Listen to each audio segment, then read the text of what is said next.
Bismillahirrahmanirrahim. Alhamdulillahirabbil alamin. Wassalatu wassalamu ala asyrafil anbiya wal mursalin sayyidina Muhammadin wa ala alihi wa ashabihi ajma'in.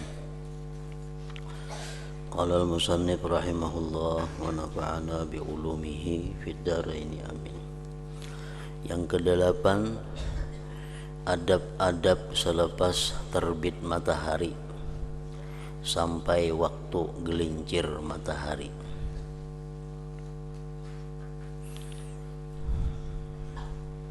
Adab-adab selepas terbit matahari. Jadi terbit matahari itu berbeda-beda setiap minggunya. Kadang-kadang terbit matahari itu jam 5 lewat 49 bisa, seperti bulan Desember itu biasanya terbit matahari jam 5.50, jam 5 lewat 49 menit. Nah sekarang ini kita di bulan Desember, awal Desember itu biasanya terbit matahari jam 5 lewat 50 menit atau jam 6 kurang 10. Itu waktu terbit matahari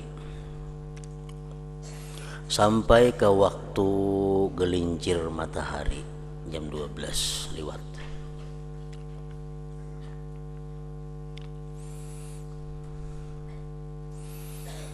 Jadi apa yang bagus, apa yang mesti dilakukan dalam waktu sekitar 6 jam itu yang bagus, mulai terbit matahari sampai waktu gelincir matahari. Apabila matahari telah terbit sekadar satu galah,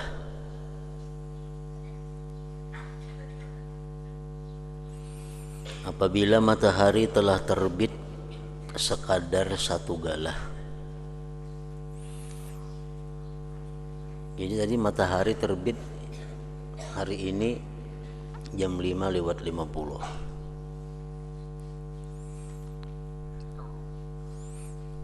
Itu terbit matahari.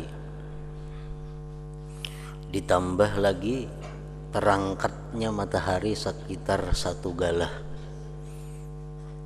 Oleh sebahagian ulama itu dihitung dengan menit sekitar 16 menit. Jadi jam 5 lewat 50 itu terbit matahari. Kemudian ditinggiakan matahari itu sekitar satu galah, artinya ditambah 16 menit. Ini jam 6 berapa? Jam 6 lewat 6 lah. Jam 6 lewat 6 untuk minggu ini. Ini minggu akan datang lain lagi pulang itu jamnya. Cuma untuk Desember ini ya sekitar itulah, 6 lewat 6 menit. Apabila matahari telah terbit sekadar satu galah, artinya jam 6 lewat 6 menit, maka sembahyanglah engkau 2 rakaat.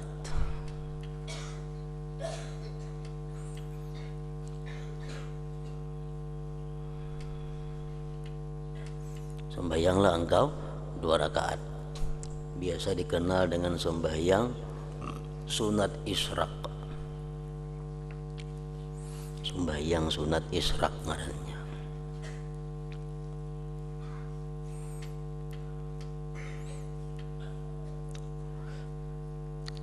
Sunat isyraq sembahyang 2 rakaat, Fatihah lawan qul ya ayyuhal kafirun. Rakaat yang kedua Fatihah lawan qul huwallahu ahad. Atau nota panjang sedikit Fatihah lawan wadduha. Rakaat yang kedua kayaknya Fatihah lawan alam nasrah laka sadrak itu.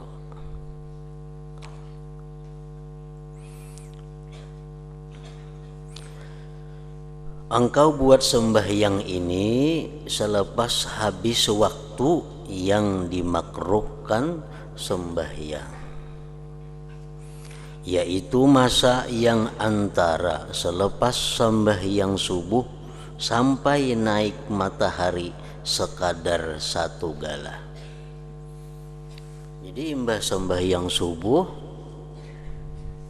sampai jam 6:06 tadi itu waktu yang dimakruhkan sembahyang,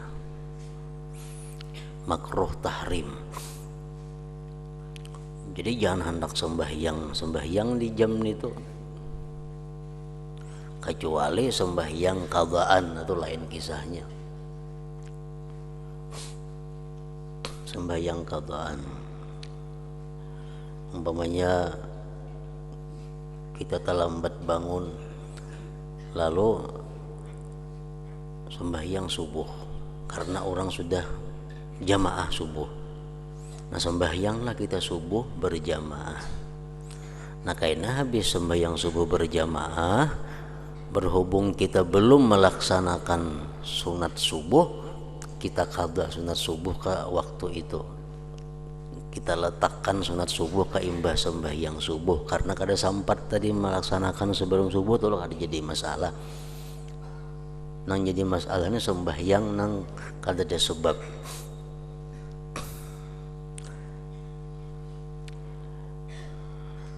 Engkau buat sembahyang ini selepas habis waktu yang dimakruhkan sembahyang, yaitu masa yang antara selepas sembahyang subuh sampai naik matahari sekadar 1 gala. Terbit matahari itu biasa paling tinggi jam 6 umpamanya. Terbit matahari itu paling tinggi jam 6. Nah kalau kita berada di bulan-bulan yang terbit matahari pukul 6, berarti kita sembahyang sunat isyraq itu jam 6:16 atau 16:15 lah. Sebelum itu makruh kita sembahyang.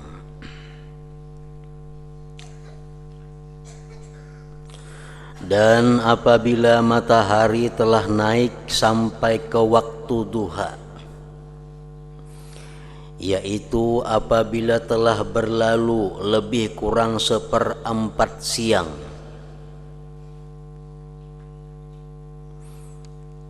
misalnya siang itu kita anggap 12 jam, berarti 1/4 siang itu sekitar jam berapa? 9:30 sampai pukul 10-an itu 1/4 siang. Apabila matahari telah naik sampai ke waktu duha, yaitu apabila telah berlalu lebih kurang 1/4 siang, maka hendaklah engkau mengerjakan sembahyang sunat duha 2 rakaat atau 4 rakaat atau 6 atau 8 rakaat.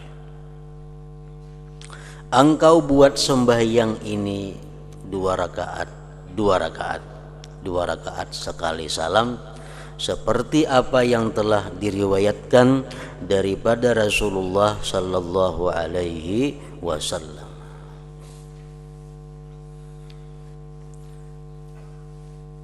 Itu waktu yang paling afdal melaksanakan sembahyang duha tadi. Waktu sembahyang duha ini panjang.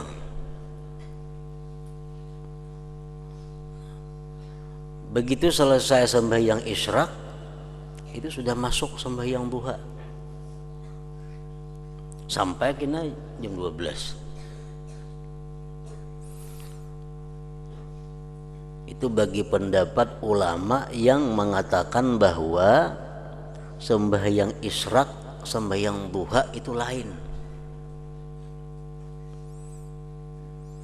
Nah jadi waktunya sesudah sembahyang isyraq sampai jam 12. Tapi yang paling afdal sembahyang duha itu 1/4 siang, ya jam 10-an tadi. Itu yang afdal.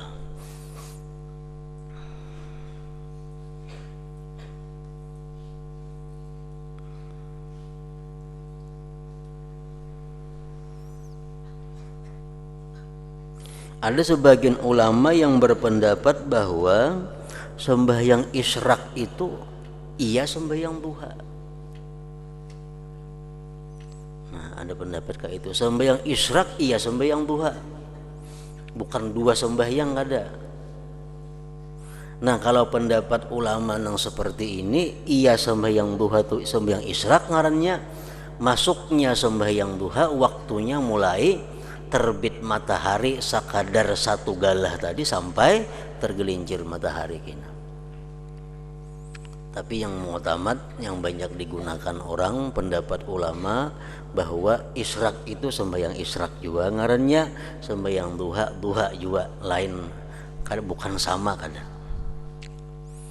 Nah, jadi jam 6:15 itu umpamanya terbit matahari di situ. Kita sekarang nih jam 6:06 sembahyang isyraq 2 rakaat. Nah, kayaknya sudah berlalu seperempat siang sembahyang duha pulang. 2 rakaat kah? 4, 6 atau 8 rakaat? 2 rakaat salam, 2 rakaat salam. Dan sebenarnya sembahyang ini duha sangat baik dan sangat besar pahalanya. Oleh itu terserahlah kepada seseorang apakah ia hendak memperbanyakkan pahala atau mengurangkannya.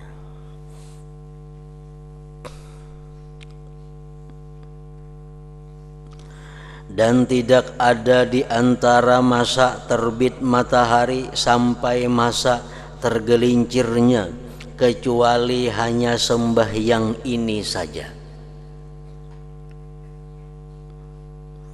Sembahyang sunat isyraq dan sembahyang sunat duha.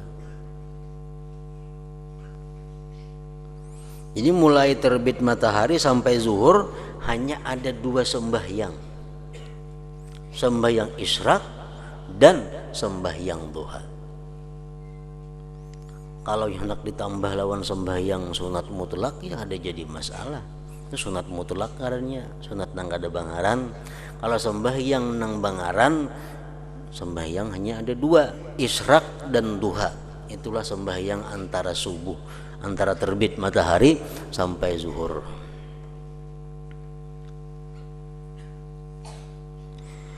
Maka waktumu yang selebihnya hendaklah engkau isikan dengan salah satu di antara 4 perkara di bawah ini.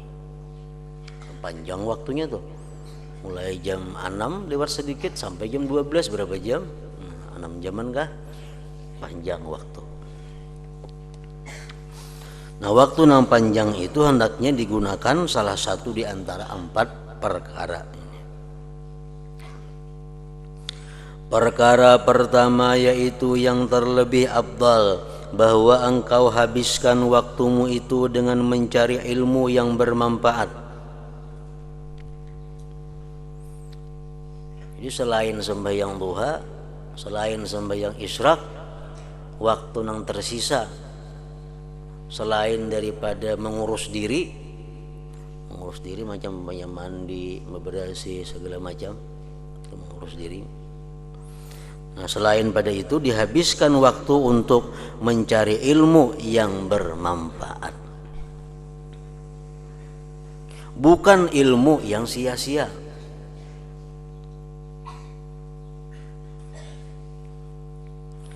Yang sangat diminati oleh orang sekarang ini, yang mereka menamakannya ilmu manfaat, padahal ia bukan ilmu yang bermanfaat.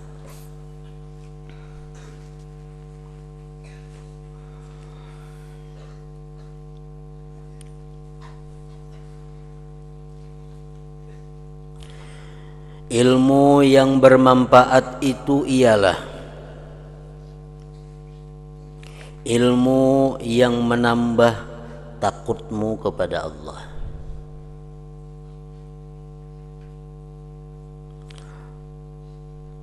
Itu ilmu yang bermanfaat. Nang mana kita belajar ilmu itu, kita belajar kitab itu, bertambah hati kita takut lawan Allah. Nah berarti ilmu yang dipelajari tadi ngarannya ilmu yang bermanfaat. Ilmu yang bermanfaat ngarannya. Dan menambah penglihatanmu terhadap aib dirimu, itu ilmu yang bermanfaat juga.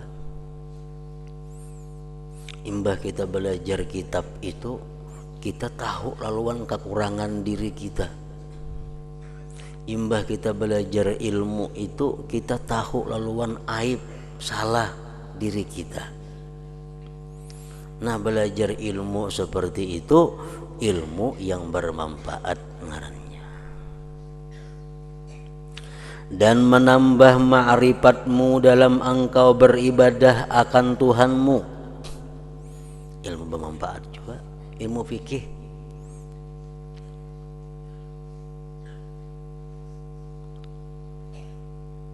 ilmu yang kita pelajari, begitu kita pelajari kita bertambah tahu tentang urusan ibadat.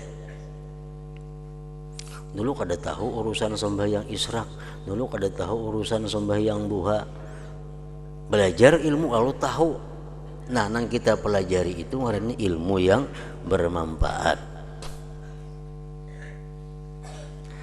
Dan mensedikitkan kegemaranmu terhadap negeri dunia, dan menambah kegemaranmu terhadap negeri akhirat. Ilmu bermanfaat juga ngarannya. Begitu belajar ilmu itu urusan keduniaan malas, nang rajin urusan akhirat. Nah ilmu nang dipelajari ngarannya ilmu nang bermanfaat niku. Dan membukakan pintu hatimu untuk mengenali bermacam-macam penyakit amalanmu, sehingga engkau dapat menjauhinya. Penyakit-penyakit amal ibadah bila karena penyakit itu bisa berkurang pahalanya, bisa kada berpahala lagi. Lalu ini belajar nah apa-apa penyakit amal itu nang menggugurkan pahala, apa-apa penyakit amal nang bisa mengurangi pahalanya. Nah belajar ilmu seperti itu ilmu yang bermanfaat ngarannya.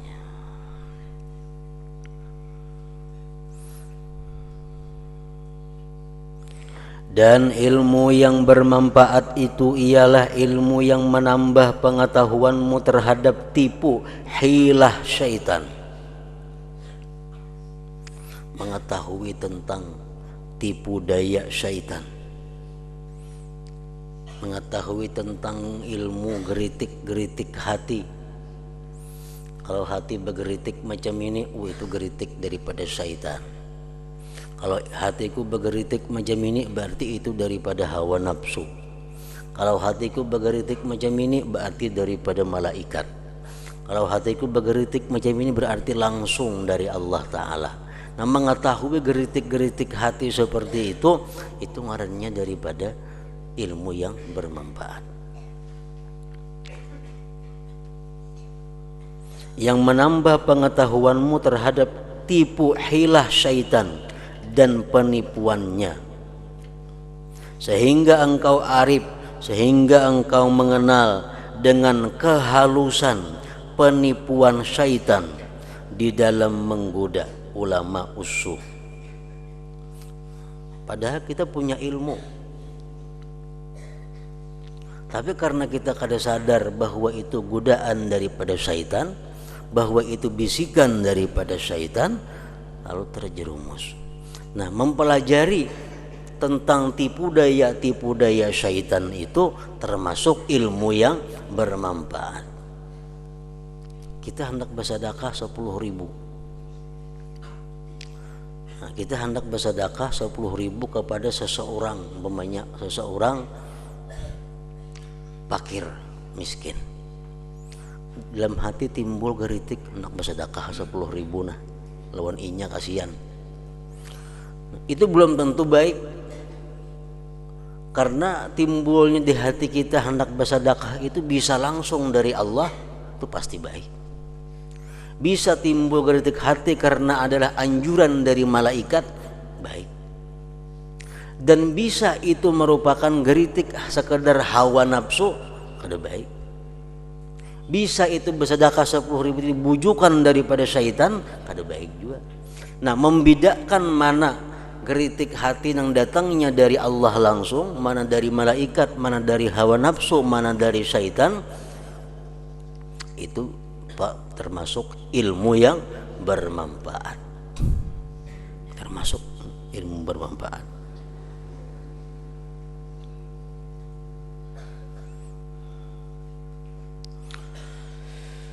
Dan ilmu yang bermanfaat itu ialah ilmu yang menambah pengetahuanmu terhadap tipu hilah syaitan dan penipuannya, sehingga engkau arif dengan kehalusan penipuan syaitan di dalam menggoda ulama usu yang telah dijadikan syaitan sebagai sasaran kemurkaan Allah dan kemarahannya. Orang bahari banyak dalam kisah-kisah menakib para aulia Allah, hendak tulak berperang, berangkat berperang fisabilillah nih, siap bekal semua dibawa, unta kuda sudah siap, naik kuda sampai tengah jalan bebulik kada jadi umpat berperang. Ajar orang kenapa pun kada jadi umpat berperang, maka berperang tuh baik. Nah, di tengah jalan Sidin sadar bahwa geritik hatiku yang menyuruh umpat berperang ini adalah daripada syaitan. Geritik hatiku yang menyuruh berperang adalah daripada hawa nafsuku.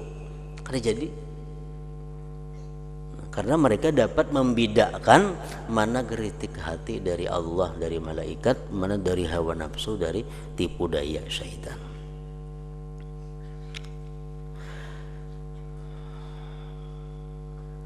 Karena mereka ulama-ulama, orang-orang yang berilmu yang jahat itu telah membeli dunia dengan agama dan menjadikan ilmu sebagai alat yang digunakan untuk mengambil harta sultan,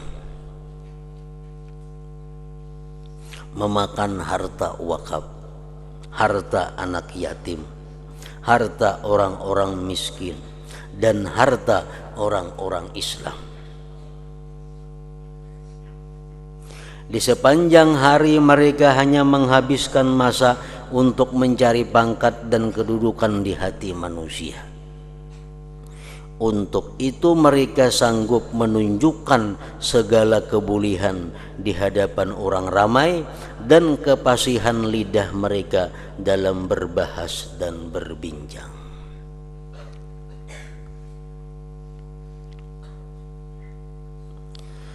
Semua ilmu yang bermanfaat itu telah kami sebutkan di dalam kitab Ihya Ulumiddin. Maka jika engkau tergolong daripada ahlinya, artinya orang yang bisa membaca Ihya, maka hasilkanlah olehmu akan dia dan amalkan dengan isi dan kandungannya. Kemudian setelah itu engkau ajarkan pula kepada orang lain dan engkau ajak mereka untuk menuntutnya. Maka siapa yang mencari ilmu yang bermanfaat lalu ia mengamalkan dengannya, kemudian ia mengajak orang lain untuk mencari ilmu tersebut, maka orang itu akan dipanggil azim, orang yang besar di alam malakut. Orang yang belajar ilmu yang bermanfaat, kemudian dia amalkan ilmu bermanfaat itu, lalu dia ajarkan kepada orang lain ilmu yang bermanfaat tadi, nah orang tersebut dipanggil sebagai orang yang besar di alam malakut. Seperti apa yang telah diperkatakan oleh Nabi Isa alaihi salatu wassalam. Apabila engkau selesai daripada mencari ilmu yang bermanfaat dan selesai daripada memperbaiki dirimu pada zahir dan batin, dan masih lagi ada baki sisa daripada waktumu, kan panjang tadi waktunya, mulai terbit matahari sagalah sampai tergelincir itu waktunya 6 jaman, sekitar 6 jam. Sedangkan sembahyang itu hanya ada dua, sembahyang isyraq 2 rakaat, sembahyang duha paling banyak 8 rakaat. Masih banyak waktu yang kosong. Nah, waktu kosong yang pertama tadi digunakan untuk menuntut ilmu yang bermanfaat tadi ilmunya. Tuntung menuntut ilmu yang bermanfaat, masih banyak lagi sisa waktu. Paling kita pengajian 1 jam 2 jam ilmu yang bermanfaat. Habis itu masih banyak lagi waktu kosong.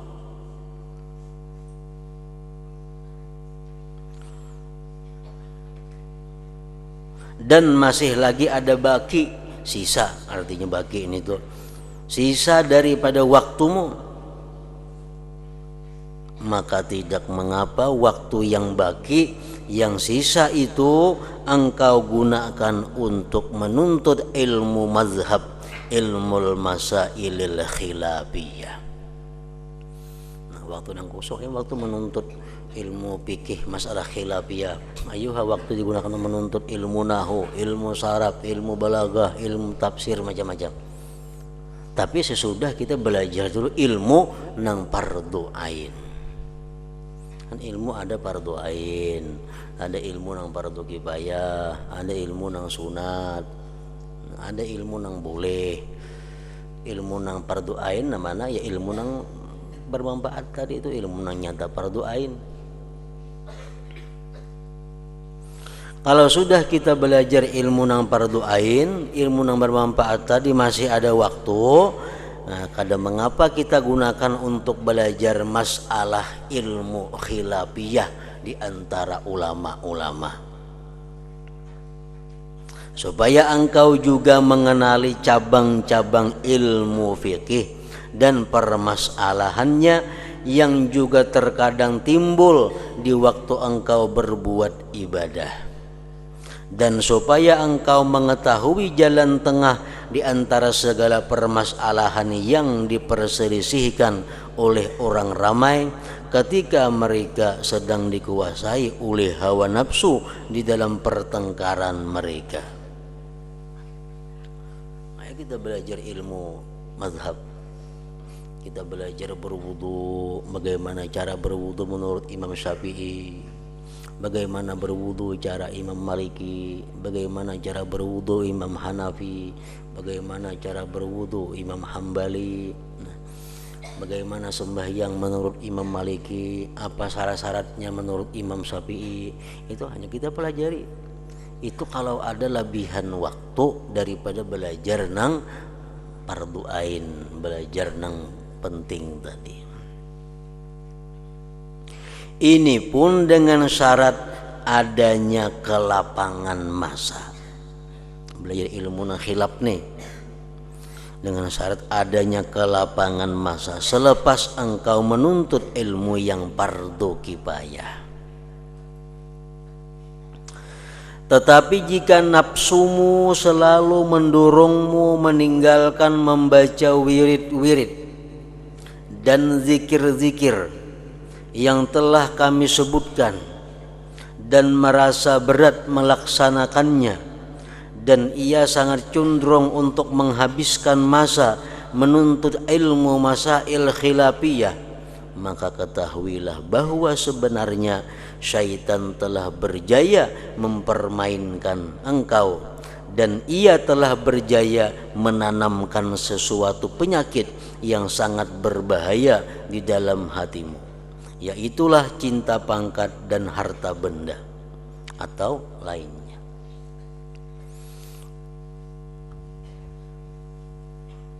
Kan imbah sembahyang subuh itu sudah diatur bacaan-bacaan yang paling afdal. Ada bacaan istighfar, ada bacaan salawat, ada bacaan tahlil, ada bacaan tasbih yang semalam. Jadi mulai sembahyang subuh sampai terbit matahari itu ada wiritan-wiritan yang sudah digariskan. Itu yang paling afdal. Nah, kenapa kita di waktu-waktu itu kada katuju membaca wiritan itu? Timbul nang kita katuju membaca masalah kitab yang membicarakan masalah khilafiyah. Di waktu nang abdal itu kenapa hati kita katuju membaca kitab-kitab nang masalah khilafiyah. Padahal waktu itu sebaiknya digunakan untuk membaca wirid. Nah, bila mana kita macam itu, ngarannya kita dipermainkan oleh syaitan. Berarti geritik hati kita sudah diatur oleh syaitan.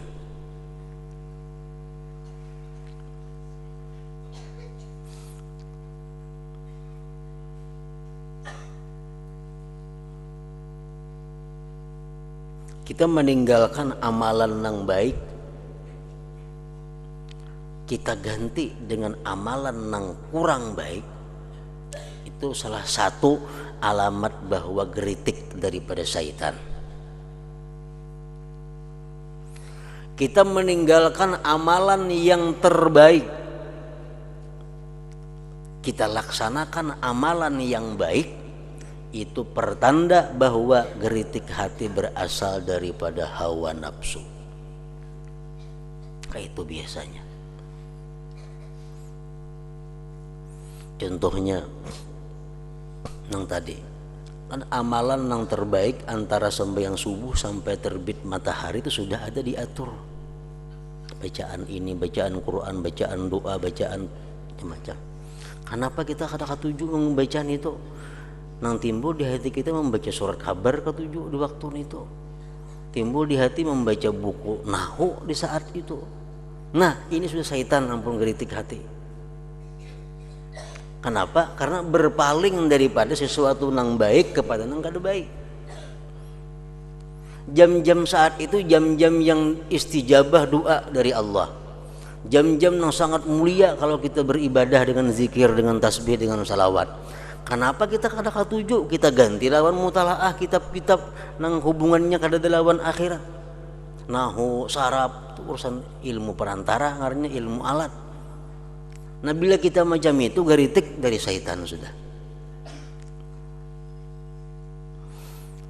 Nah, apabila kita meninggalkan satu amalan yang sangat baik, kita tinggalkan, hati kita katuju menggawi amalan tapi yang baik juga. Nah, itu dari nafsu biasanya. Contohnya, satu contoh umpamanya kita yang paling abdal bersedekah itu, paling abdal bersedekah itu kepada keluarga nang miskin itu dahulu. Itu paling abdal sudah. Kalau kita hendak bersedekah, yang pertama kita unjuk duit itu, yang pertama dulu dipandang adalah keluarga yang paling miskin siapa. Itu aturan agama macam itu. Kita lihati kemanakan kita, lihati marina kita, lihati sepupu kita, siapa yang paling miskin, itu yang utama diberi, itu paling abdal. Nah, kenapa hati kita memberi keluarga ini tapi ketujuh? Paling memberi keluarga sedikit, nah memberi keluarga kada banyak.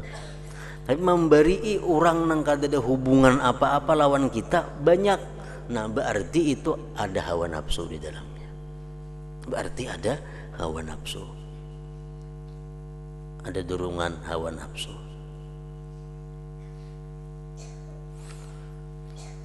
Salah satu tanda mengetahui geritik hati, bila geritik hati katuju menggawi nang baik, meninggalkan yang paling baik, itu biasanya dari hawa nafsu. Bila hati kita kada katuju menggawi nang baik, berpindah kepada nang kurang baik, nah itu biasanya dari syaitan. Geritik hati itu.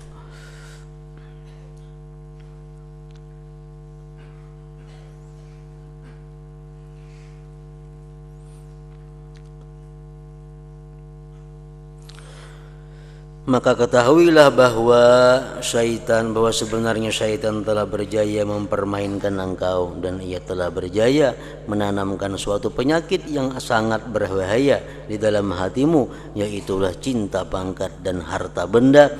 Maka hendaklah engkau berhati-hati supaya engkau tidak tertipu dengan godaan syaitan, lalu nantinya engkau akan menjadi alat tertawaan syaitan.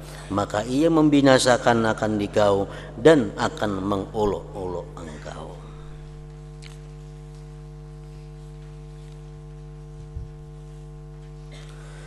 apabila engkau telah mencoba mengamalkan wirid-wirid dan ibadah yang telah kami sebutkan.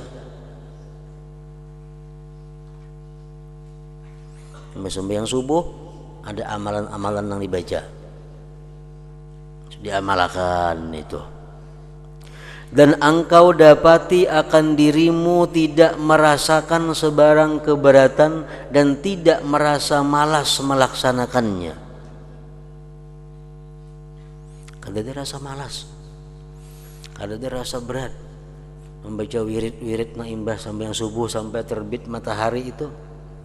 Rajinlah, maka bahkan nampak pada dirimu minat yang sangat mendorong engkau untuk mencari lagi ilmu yang bermanfaat, dan engkau tidak menghendaki dengan mencari ilmu itu kecuali hanya keridaan Allah dan negeri akhirat, maka menuntut ilmu ketika itu lebih afdal daripada ibadah-ibadah sunat.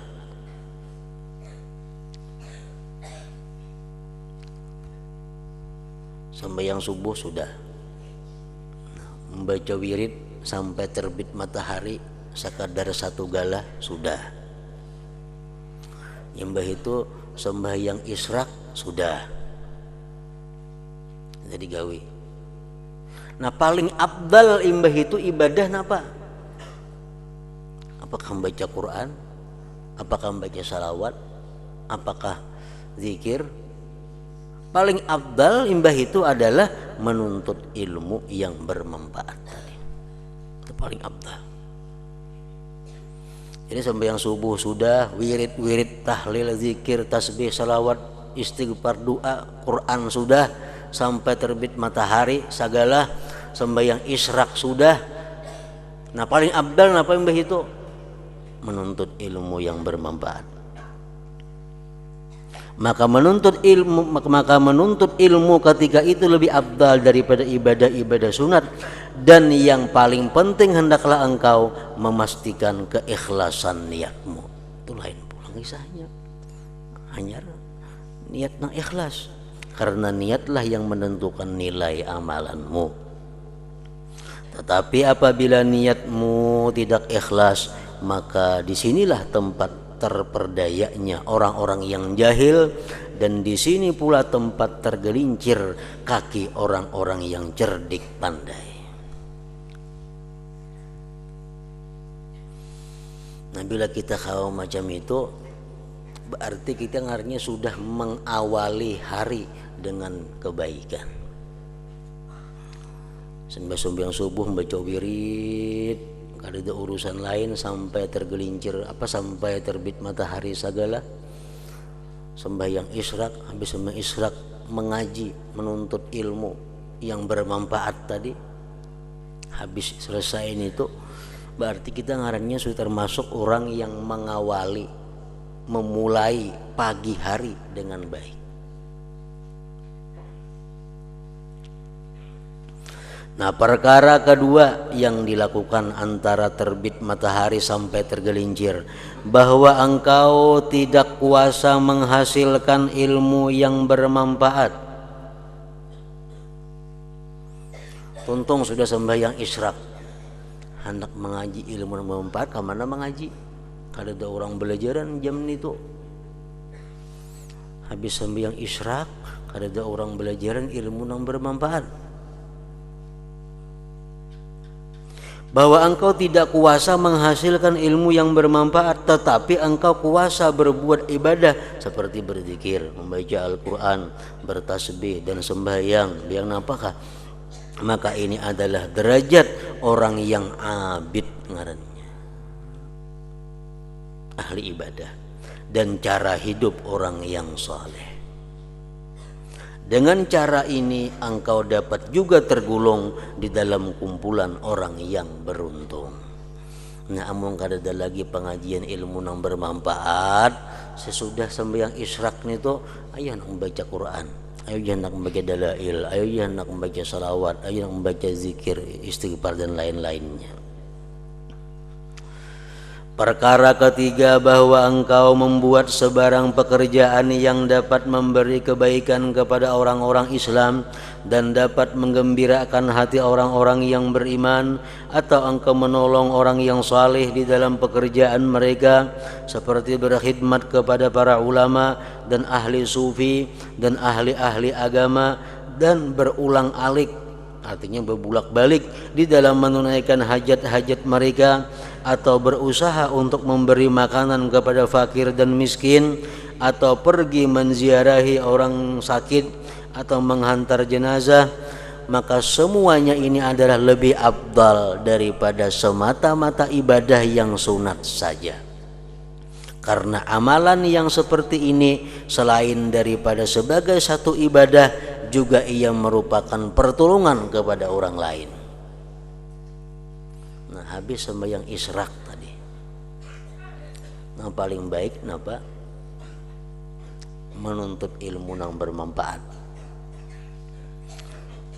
Menuntut ilmu bermanfaat, kadada orang belajar ilmu bermanfaat jam itu ganti dengan zikir, ganti dengan salawat.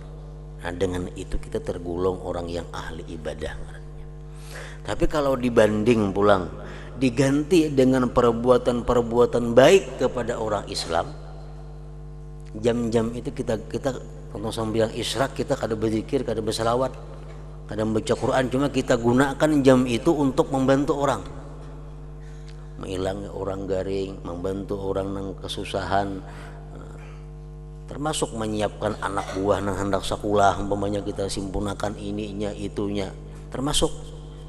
Nah, itu lebih afdal lagi pulang daripada berwirid, membaca Quran, baca zikir tadi. Karena nang ini sifatnya ibadah ada, menolong orang lain ada juga.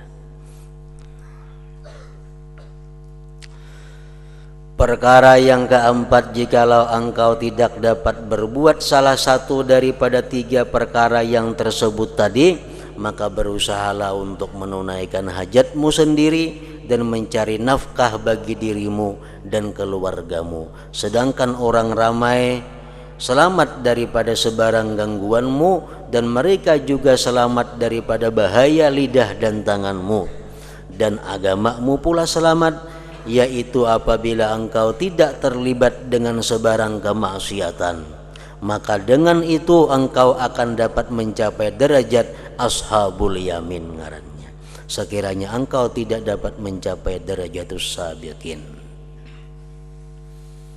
Nah, jadi antara terbit matahari sampai sembahyang zuhur itu ada 4 pekerjaan ini.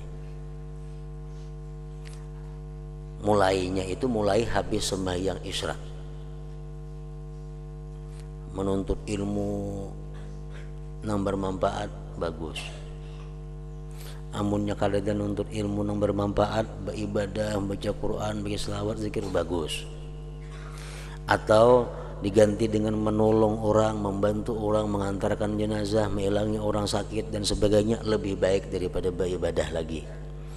Nah, atau waktu itu kita gunakan untuk mencari nafkah kehidupan untuk dunia. Nah, itu pun termasuk ashabul yamin ngarannya. Nah, jadi alangkah baiknya lagi waktu mulai terbit matahari sampai tergelincir itu keempat pekerjaan ini dikerjakan.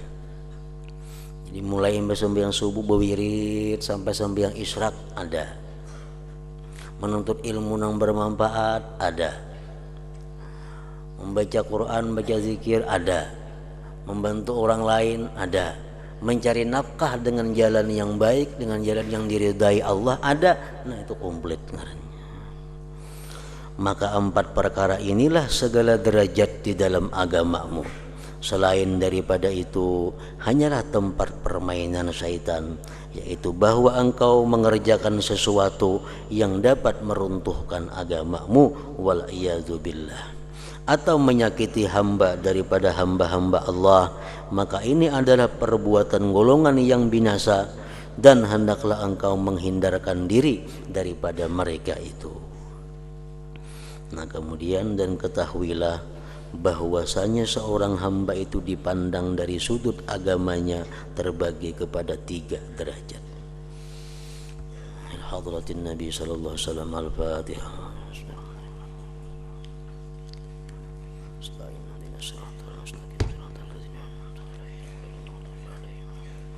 Bismillahirrahmanirrahim. Alhamdulillah rabbil alamin wa salli wa sallim ala sayyidina Muhammad wa alihi wa sahbihi ajma'in. Allahumma ighfir lana dhunubana wa li walidina warhamhum kama rabbawna shighara wa li jami'il muslimin wal muslimat wal mu'minin wal mu'minat bi rahmatika ya arhamar rahimin.